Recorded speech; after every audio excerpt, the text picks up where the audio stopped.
Get this. Adults with financial literacy skills have 82% more wealth than those who don't.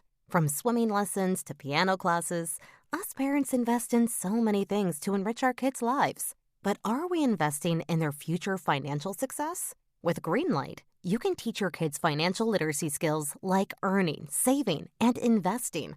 And this investment costs less than that after-school treat.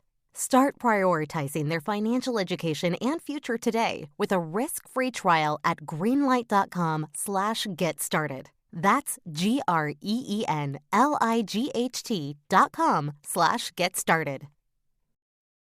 So Wanda is the bad guy. Or maybe they're joining powers. It is extremely unclear what's happening. Thank you. Okay. And 5, 6, 7, 8. Angelicals do, Angelicals can, Angelicals do, Angelicals do. Oh my God. It's terrible. Terry, you're so out of sync. Are you listening to me? I can't see you conducting through all this makeup, man. I need more spirit glue for my fur. It's not hanging on. Hey, guys, what is with these get-ups? You don't know. I mean, I knew you were a fellow feline fanatic, but this week takes the cake. We are going to just have so much fun, Noah. Maybe I should just sponge it on. I think you should sponge it on. Guys, we have to get back to rehearsal. Okay, we have to rehearse this. I don't want to lose my fur. I'm confused. You guys dressed up as cats for my episode on Coleco? I think it's pronounced calico, buddy. Calico. What is a jellicle cat? I feel like if I knew, I would be more motivated. Jellicle Guys, just say it anyway. Guys, it's Coleco. Coleco. What? It's a video game company. It's the story of greed, vice, and technology that formed us as a nation. Your essay is not on Calico Cats? No. Oh. Yes, I'll go change. That's cool. cool. We did a lot. You guys sounded really good, though. I'll bring the nail polish remover in there. We'll get that spirit. Thank you. Talk about self-meowtilation. Am I Not right? now, Eli, Okay. please. Okay. Get the fuck out. Okay.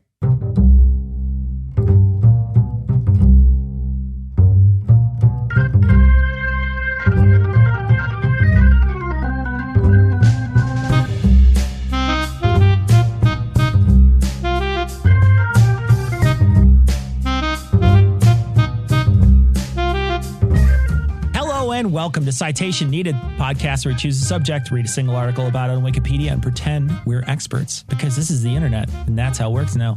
I'm Cecil and I'll be your cashier tonight. Let's start by ringing up our panel here. First up, Hot Pockets, Eggos, and Coke, and a whole cart of various uncooked meats, Noah and Tom. Wow, dude, that intro was as cold as the center of a Hot Pocket. I have a 5-pound pork roast sitting out on my counter to cook tonight after we record for no other reason. I like to have meat on hand in case I run out of the meat I was eating while I was cooking the meat. Tom's a lot like Ron Swanson. Yeah. Just all the time.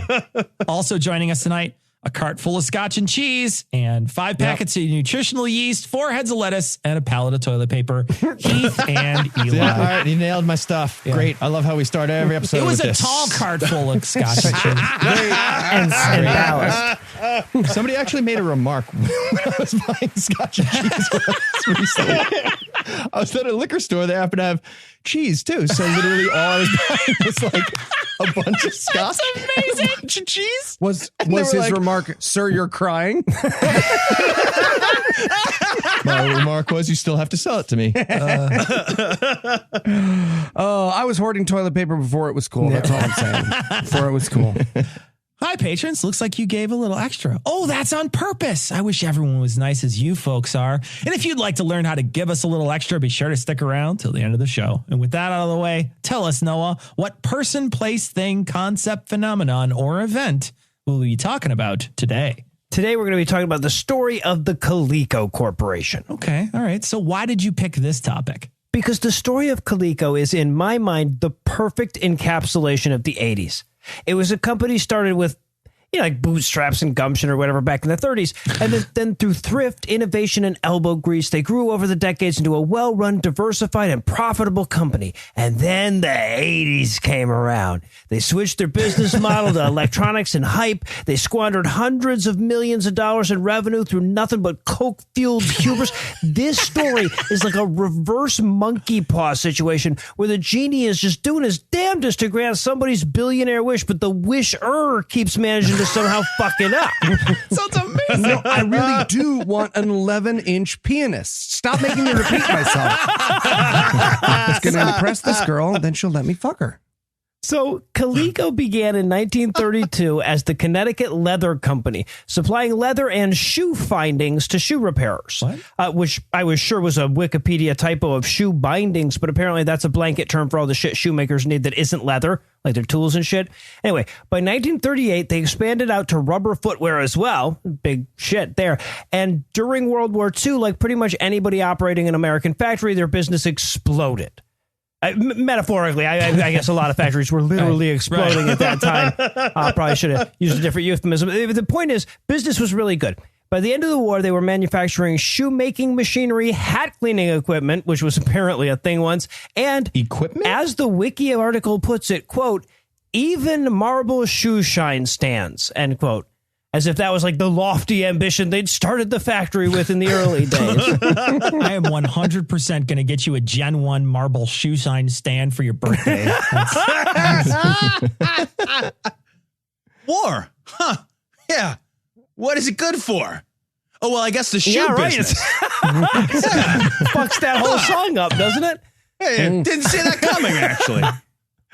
Wait, was the shoe shine stand like made of the stone marble, or was it like with circular little marbles that cleaned your shoes off? Interesting. Hope it's the second it was a shine stand for marble shoes. The shoes were made of marbles, or they were made of the stone marble? Oh, interesting. Now, I'm kidding. It's not. Now, if I get my shoes shined and it's made of fucking limestone, I will make a fucking scene if it's not marble. Now, fuck these rubes. The Connecticut Leather Company was a family-owned business. It was started by Maurice Greenberg. Jew. Yeah, probably. But by the early 50s, he'd more or less handed the reins over to his eldest son, Leonard Greenberg.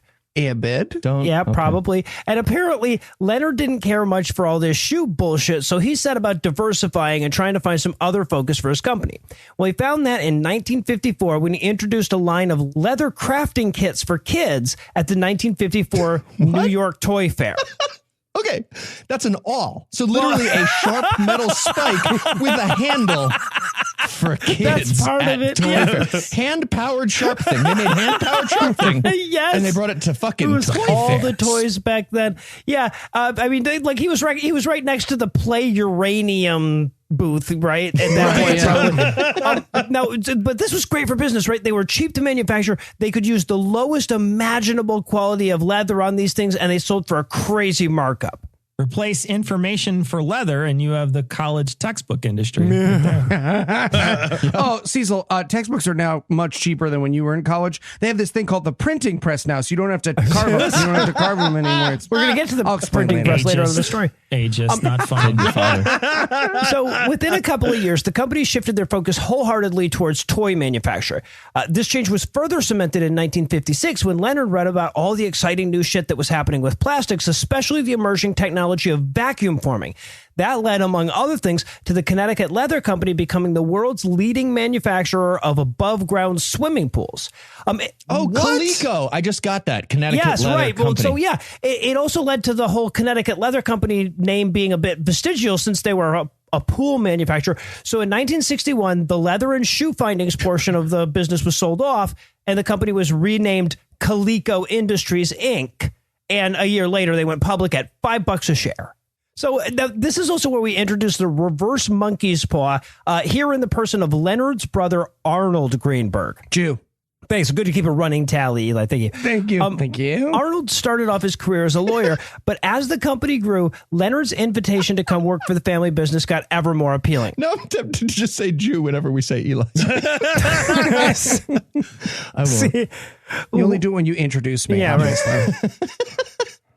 So, but the dynamic here is that Leonard brought a lot of expertise in terms of engineering and manufacturing know-how, but he felt woefully underqualified to handle shit like marketing and long-term business strategy. And tragically, as it would turn out, he was under the impression for some reason that stuff was right in his brother's wheelhouse. So in 1966, Arnold joined the company as its CEO. Now, as near as I can tell, Arnold was one of those people that just assumed if large amounts of money were moving around, there must be some profit in there somewhere. Are you mad at me, Noah? This feels personal. I'm always mad at you, and it's always personal, Tom. We could talk this out, So he started buying up competitors and semi-related businesses like he was trying to grow a medieval fiefdom or something. They bought up their chief pool-making rival, Kestrel Corporation. They bought purveyor of cheap plastic gas station crap playtime products, and the Canadian tabletop gaming company Eagle Toys, among others. The end result was that after 4 years of Arnold being the CEO, Coleco controlled 10 manufacturing facilities, had a spiffy new corporate headquarters in Hartford, Connecticut, had upwards of $45 million a year in sales, and wasn't turning a profit. Yeah, but just 2 or 3 more product parties at a cousin's house, and they were on their way to a pink Cadillac. And then he came up with a rideshare idea that would turn grad students and single parents into an army of roving wage slaves, while also not turning a profit. Right? Also, no profits. right. No profits. Of course, losing money on $45 million a year in sales isn't necessarily a bad thing. Right. I mean, because what they're acquiring here is a lot of manufacturing facilities, vertical integration type stuff that could result in, big cost now, bigger dividends later type of a situation. But that's not what it looked like to Wall Street. And the value of the company's stock started to decline in the early 70s. It didn't help that in 1972, they decided to buy their way into the snowmobile market right before a historically mild winter. Oh, you got to fix that with mark-to-market accounting. They hadn't invented it yet, I guess. Right, yeah. There will eventually be snow, so you just take all the profits right now because there has to be snow. Sorry, I'm just basking in the nostalgic olden days when bad business decisions hurt a company. Can you imagine? Eventually.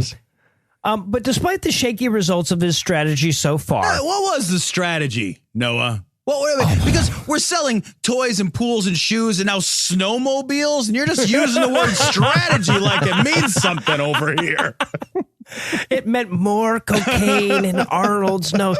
Arnold, though, was undeterred. So he decided in 1976 that he was going to get into the burgeoning video game market. Oh. And a lot of listeners just realized why I'm doing this essay. Congrats. Welcome to the show. There it is. A lot of people shouted on their right, yeah, exactly. Now, the video game industry itself was born, for all intents and purposes, 50 years ago this year when Atari released Pong to the world. It wasn't the first video game, wasn't even Atari's first video game, but it was the first hit video game, and it was the spark that would ignite the $135 billion a year conflagration that we have now.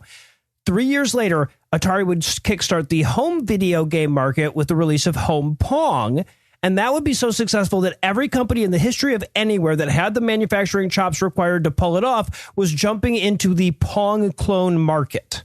I see what you're going for, but I don't think you can call it ping, Carl. I'm pretty sure they could at that time. Now, there were already like dozens of identical Pong clones out there, but the number skyrocketed a year later when General Instruments introduced their AY3-8500 integrated circuit, known colloquially, in the very few colloquiums that knew it at all, I guess, as Pong on a chip.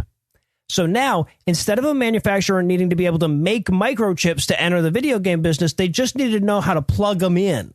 And that's something Coleco could do. So they ordered a fuck ton of AY3-8500s, and they set about creating the Coleco Telstar video game console, which would ultimately play the exact same 7 versions of Pong that eventually 700 plus different brands of game console did, in the same colors even. Okay, was the world just like way more into ping pong than it is now? We focused on just that one game for a while as what video games would be.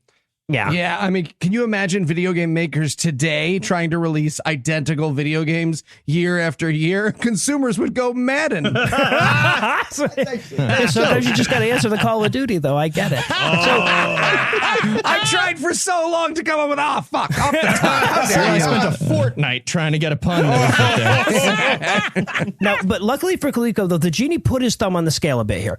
Because of the overwhelming demand for the Pong on a chip, General Instruments was unable to fulfill most of their orders that first year. Could you imagine a chip shortage? Must have been crazy back then. But Coleco was the very first company to place their order, so they were one of the very few companies that actually got all the chips that they needed. They didn't make overwhelming profits or anything, but the Coleco Telstar did break even in its first year. And it did it with a lot of fucking sales. That was enough for Arnold Greenberg, who decided that video games were Coleco's future. Arnold's like, I'm celebrating by going to the strip club. That one girl has a crush on me. I am sure. Right, yeah. Heart of gold. So over the next few years, they stayed active in the industry by releasing a series of revisions to the Telstar line, as well as several handheld games. Mostly licensed LCD versions of popular arcade games that, despite universally sucking ass, were all the rage in the early 80s. Look, son, you have Pac-Man at home. It's like, yeah, sure. I guess I do. But because Greenberg liked to push money around, he was able to outbid his rivals and lock up the rights for classics like Pac-Man, Frogger, and Donkey Kong. But all the while, they were designing a powerful new console that they hoped would overtake the Atari 2600, which they called the ColecoVision. It was between this or my buddy who's working on laser discs now. Yeah. They were both great options. But we went with, Or ColecoVision. Betamax. We could get into Betamax. Well, I'm sorry, Noah, but how do they keep having all this money to push around if they're never making any profits? Had venture capital been invented already? But that was the 80s. That was the whole 80s, was that question. Why would they still have money? Right now, the ColecoVision, I have to say, by the standards of the time, it was an incredible machine. It's technically considered a second generation system, but it had third generation graphics. It was by far the closest thing to arcade quality that the average consumer could afford in 1982. Of course, by then, its main competitor, the Atari 2600, cost $50 less and had hundreds more video games available. But more than that, their product was releasing into a crowded market that already included Mattel's Intellivision, Magnavox's Odyssey 2, GCE's Vectrex, Fairchild's Channel F, Right. So Bally's Astrocade, Emerson's Arcadia 2001, RCA's Studio 2, the APF MP1000, Okay, the but the Interton, the VC4000, the VTech Creative Vision, and the Epic Cassette Vision, not to mention the equally priced higher-end Atari 5200, all of which they knew existed when they released their fucking thing. Huh. It's weird, though, because selling the same thing with way less options for way more money, it worked amazing for Apple. Did it not? Right, yeah. No, they had because somebody had to profit on pave that? the way for that, I guess. Now, a year later, for Baker reasons one. that seem pretty obvious in retrospect, the video game console market crashed and Coleco lost a ton of money, both in stock and development costs. But they had a backup plan because just as the video game console market was crashing, the new home computer market was on the rise and required pretty much exactly the kind of expertise and facilities that they had just developed for the ColecoVision. So they staked their future on a new computer called the Coleco Atom, which has a legitimate claim on worst consumer product in all of human history. Well, I'm super excited to find out if they buried all the unused computers next to the ET cartridges and the recipe for new Coke, but we'll have to take a break for some apropos nothing.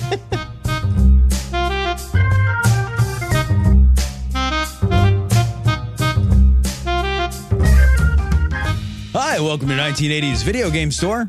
This is startlingly close to what I was actually doing at this age. How can I help you? Yeah, I'm looking for one of them newfangled video game systems for my son. Well, you came to the right place. May I interest you in the Pong Master 5000. This baby runs Pong, hold yourself, at nearly 1 meg an hour. Wow, look at those graphics. You'd swear that white dot was ball-shaped. Wouldn't you just? Now, let's talk speakers. Can I send you home with a set of these bad boys?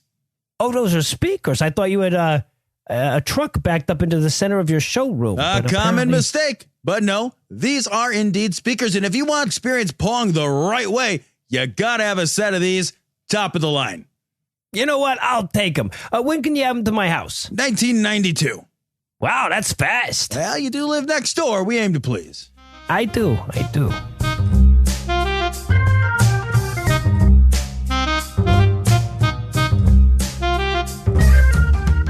Well, we're back, and when we left off, someone invented a useless computer even before we could mine Bitcoin. What happened next? Okay, you're gonna feel really stupid when all the Bitcoin I bought on November 11th gains its value back again next week. God. So you're gonna feel really That's the saddest thing anyone's ever said. Where are you at on that right now? Just plus minus. I don't look so anymore. Well, you'll need a magnifying glass if you try. Yeah.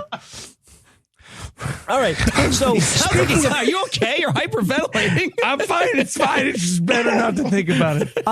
thank you for the terrible business decisions segue, Eli. I've got it from here. It was my 9/11. So- Gotta liquidate. Get some Blockbuster stock or something. Yeah, there man. you go.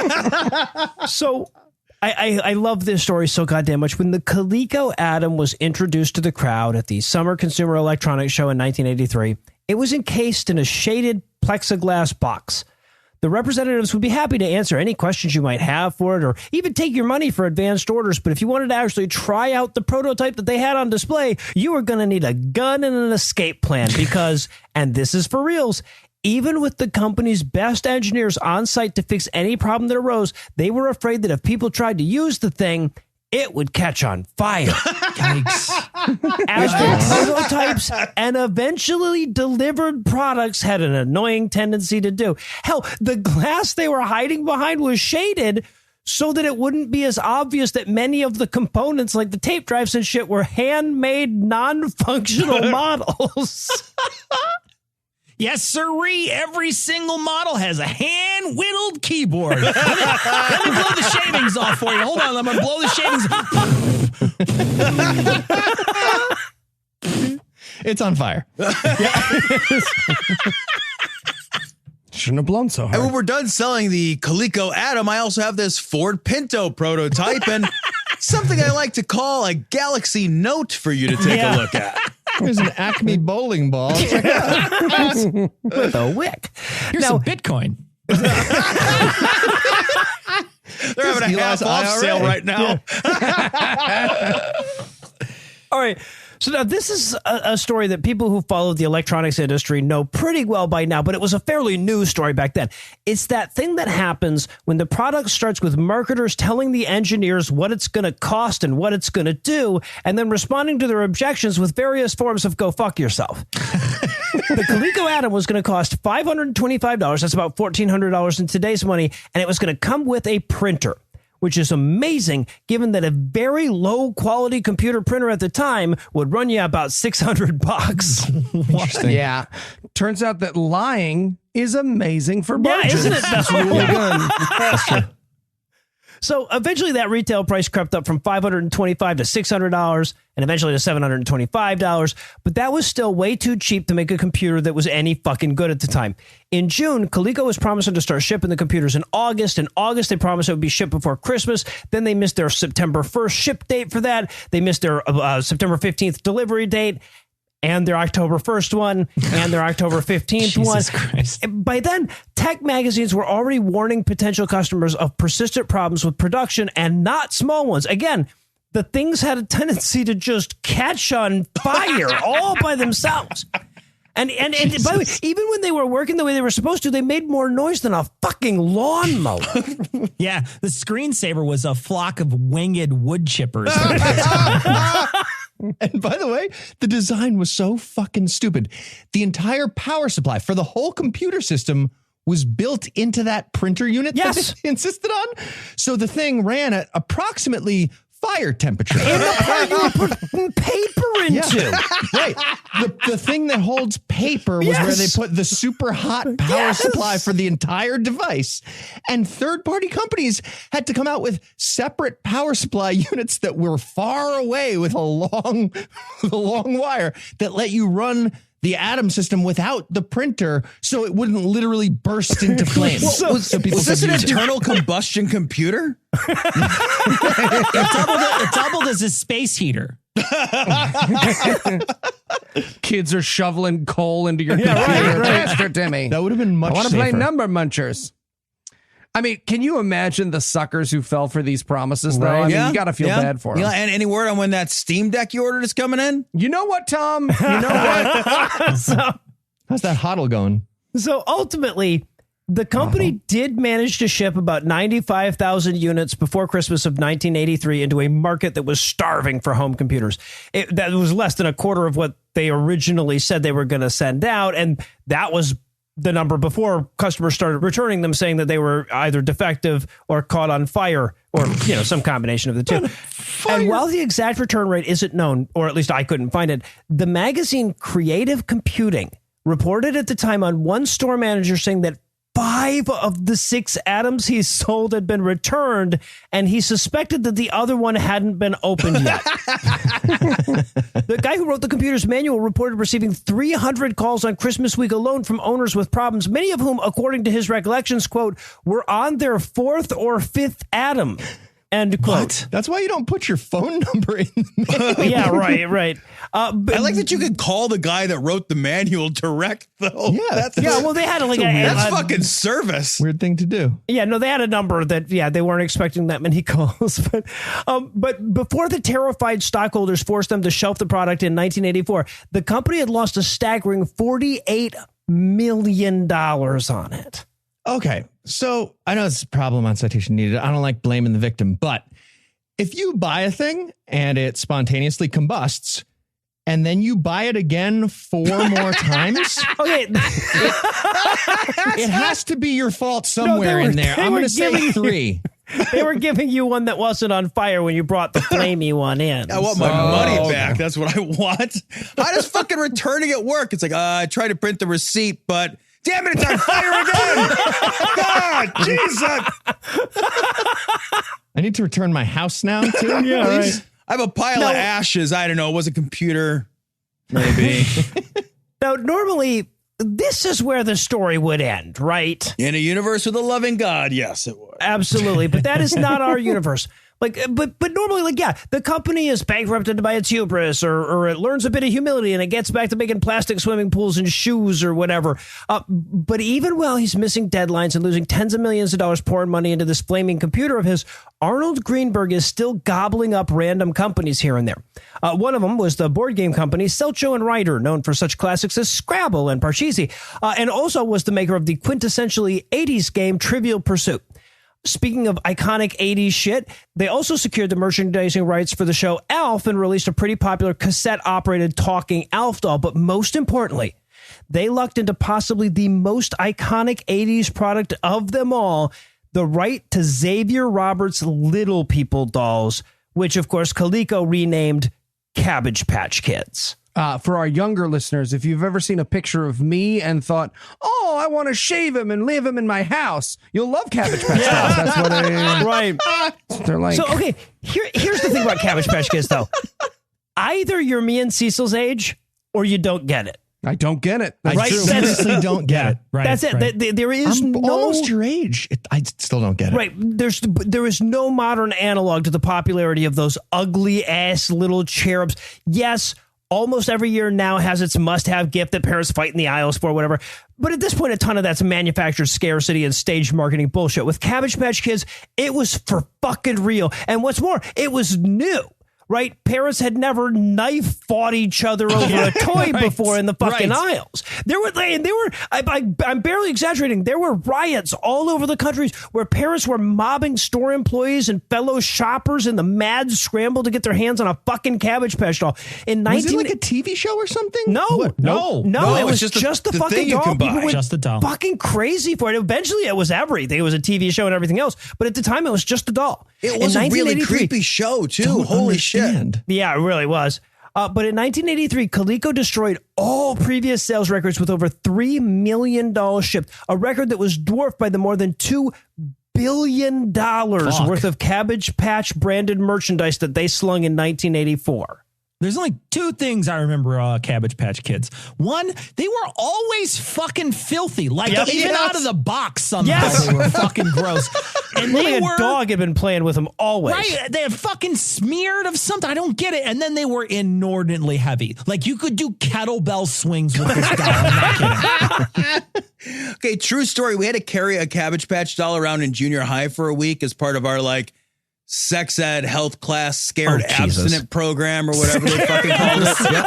Scared abstinent is so good. Yep, it's called sex ed. I can confirm that they are also remarkably effective melee weapons for bored teenage boys. Yeah, they were were out of each for other sure. with those. Somebody died for sure. But of course, with great success comes great lawsuits. Xavier Roberts, the guy who created the collectibles that Cabbage Patch Kids were based on, didn't like the creative direction that Coleco was taking with his product. And admittedly, look, the advertising pitch was that if you didn't buy that orphan doll, it was going to be abducted by an evil villainess and put to work in a gold mine. So you can see why the dude took issue. So he created a new line of dolls that he wanted to directly compete with Cabbage Patch Kids, which of course his licensing agreement obviously forbade. So lawsuits fly back and forth. One of the end results of all of that is that Coleco has to pay a king's ransom to renew the contract with Roberts. Wait a minute. Is the backstory about adopt this kid or he works in a gold mine real? Yeah. Is that real? That's like the Rescuers meets 101 Dalmatians. Well, marketers are coming up with their own new ideas, Tom. Come on. So fucked up.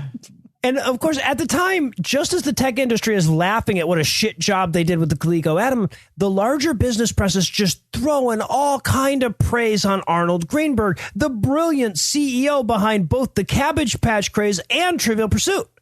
Right? They're showing this close-up picture of these two incredible marketing bullseyes he hit, but they're not panning back enough to show that the entire dartboard, and indeed the entire wall that it's hanging on, are covered in darts that Greenberg missed with. Right? Still, the staggering sales of Cabbage Patch Kids did offset the losses of the Atom, and the company's stock price slid, but didn't tumble. Yet. Okay, new ad campaign. We combine them. If you don't buy an Atom, we light a Cabbage Patch Kid on fire. Or you just set it near the Atom. I mean, it'll light itself on fire. We give an Atom to an orphanage. Yeah, right. 6 to 1. But alas, the problem with making your money on fads is that, they're fads. No, I sure love it in our nice, cozy glass house. Hey, here. just So save you it up. can Just save a little of it is all I'm saying. In 1983, Cabbage Patch Kids were worth gouging a stranger's eyes out with your car keys over. But by 1988, they were just weird-ass looking, cheaply manufactured hype that we were all kind of embarrassed to have bought into in the first place. Right. So in 1986, America was still buying $800 million worth of Cabbage Patch dolls per year. By 1988, that number had dropped to 0. That's not very much. Yeah. At the same time, America was starting to wake up to the fact that Trivial Pursuit was a phrase that meant waste of fucking time. And the game's popularity plummeted in a way that it would never recover from. And while it would linger on for a few more years before getting canceled, we were also starting to realize that Alf was just some crackhead telling us the same joke over and over again. So with warehouses of unsold Cell Show and Writer games and Cabbage Patch merch, as well as separate warehouses full of unsold and unsellable Coleco Atoms, so that the former didn't catch on fire, the company ultimately folded, filing for Chapter 11 bankruptcy in 1988. The reorganized Coleco sold off its North American assets, outsourced thousands of jobs, and closed virtually every plant they ever operated in the U.S. 17 years later, a brand revitalization company, then called River West Brands, now Dormitus Brands, reintroduced Coleco to the market. But the fact that their brand revitalization brand had to rebrand does not bode well for their future. And if you had to summarize what you learned in one sentence, what would it be? I find this shit way more interesting than normal people do. Yes. Are you ready for the quiz? I've been ready for 46 years. All right. Noah, which of the following is not the name of an actual second-generation console? A, the SHG Blackpoint. That's a German one. B, the Compact Vision TV. That's a Japanese one. C, Vision Tech Creato Vision. D, VTech Creative Vision. Wait, I've never heard of the Creato Vision, so I feel like they're all real, but I'm going to just go with C just to be on the safe side. You're right. It is C. C is the only one I made. Okay. And we're surprised they named their company Meta. All right, Noah. Fads are stupid, and the people who buy into them always get burned. Which of the below are as pointlessly ridiculous as Cabbage Patch, Trivial Pursuit, or a flaming Pong clone? A. Beanie Babies. B. Dutch tulips. C. NFTs. Oh, we're getting emails. D. Crypto. What did I do to you, Tom? What did I do? Or E. Anything Joe Rogan likes. Secret answer F, all of the above, and secret It answer is. F, He is Eli. also kind of all of the above. Yeah, I think right. he's into Beanie Yeah, Babies. that's true. I'm just That's saying. true. All right, no, I got one more for you. Which of the following is a true thing about the Coleco atom that we haven't mentioned yet? A. The atom would generate an aggressive surge of electromagnetic energy on startup. Aggressive, yes. B. That surge could erase the contents of any removable media left in or near the drive of the device. C. Making this problem worse, some of the Coleco manuals instructed the user to put the tape in the drive before turning the computer on. Oh. D. Eventually, they put a sticker on the atom that said, don't turn on the power with tapes. Don't listen to that fucking manual. You can't trust anything it says. Call him at home. Call him. He's right there at the back. Or E. Another way to erase the contents of removable media left in or near the drive is the house they're in burns down. Right, yeah. I'm going to go with secret answer F. All of that, plus the printer had a fucking daisy wheel. Like it was, That's didn't even do graphics. It had a friction-based device. so fucking stupid. Instead of the shitty They spool thing. didn't even use like refillable ink and everything about it was so stupid. It was a hot matrix printer. So good. All right, you win for that, Heath. Thank you. All right, next week, let's get a little Eli. Oh. Why did you say that? You didn't have to say It's that. gonna get Say something else. weird. All right. Well, for Tom, Noah, Eli, and Heath, Cecil, thanking you for hanging out with us today. We'll be back next week. And by then, Eli will be an expert on something else. Between now and then, listen to our other shows. You can find them at citationpod.com. And if you'd like to help keep this show going, you can make a per episode donation at patreon.com/citationpod, or you can leave us a 5-star review ever you can. But we like money too. We like money more, I think. And if you'd like to get in touch with us, check out past episodes, connect with us on social media, or check the show notes. Be sure to check out citationpod.com. All right, son, all set up. What do you think of that? Actually, I just learned to masturbate, so No, yeah, that's fair. That's fair. Go ahead, butt in your room, then. starting now. Did you know that parents rank financial literacy as the #1 most difficult life skill to teach? Meet Greenlight, the debit card and money app for families. With Greenlight, you can send money to kids quickly, set up chores, automate allowance, and keep an eye on your kids' spending with real-time notifications. Kids learn to earn, save, and spend wisely. And parents can rest easy knowing their kids are learning about money with guardrails in place. Try Greenlight risk-free today at greenlight.com/getstarted. That's GREENLIGHT.com/getstarted.